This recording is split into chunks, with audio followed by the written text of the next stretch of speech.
Okay, we just checked into the Polo Towers for our 4th time in life. And, 911. What am I looking for? I'm looking for 9111. It's on the front, on the corner on the front. 9111. So it's going to be pretty remarkably amazing, I'd imagine. Let's get in here. Yeah, the view. We're not We asked about the view. And it's only the 1 bedroom. We didn't have the studio this time.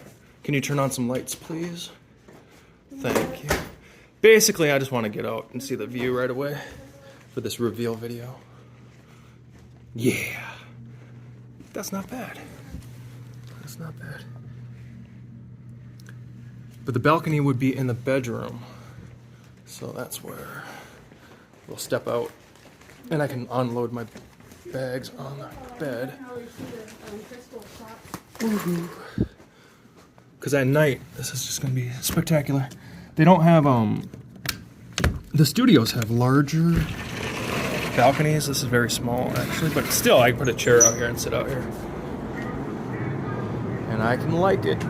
We can't quite see the intersection of Harmon like I thought we would.